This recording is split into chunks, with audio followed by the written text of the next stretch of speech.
It was Christmas on the island of Sodor. All the engines were working hard. Thomas and Toby were busy carrying people and parcels up and down the branch line.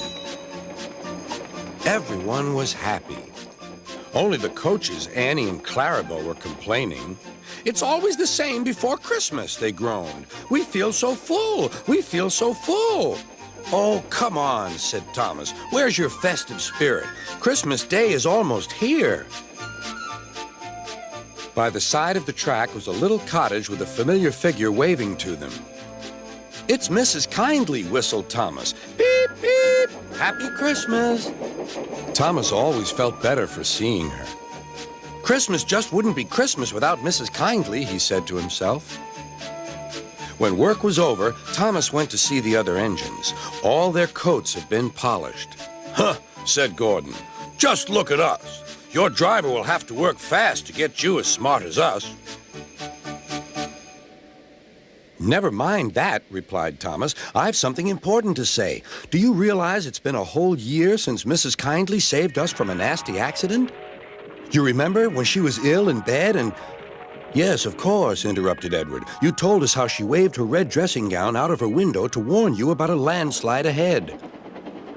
"And you and Toby gave her presents?" Percy joined in. "And Sir Topham Hatt sent her to the seaside to get better." "But," said the other engines, "the rest of us never thanked her properly."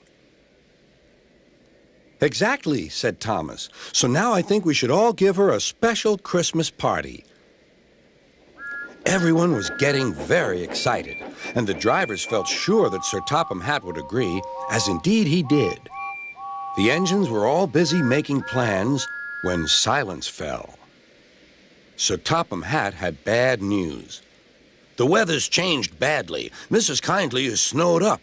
Toby says he'll help to rescue her. You must help too, Thomas. There's no party unless you do."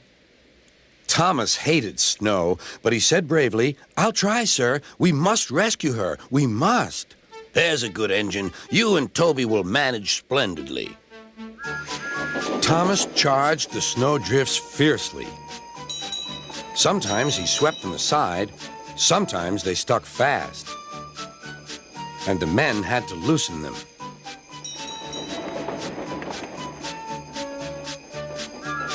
But at the cutting near the cottage, they could go no further. "Look at that!" exclaimed Thomas's fireman. "Beep, beep! Here we are!" An answering wave came from an upstairs window.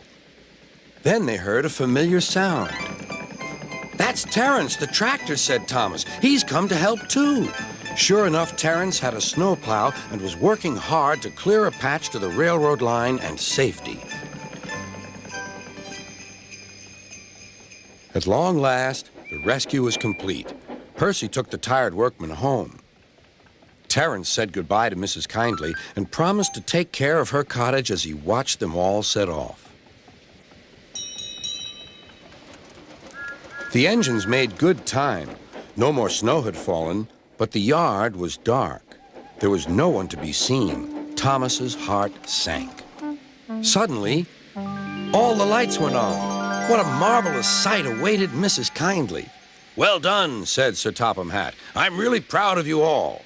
Mrs. Kindly especially thanked the smaller engines. "Thomas and Toby are old friends," she said. "And now, Percy, you are my friend too."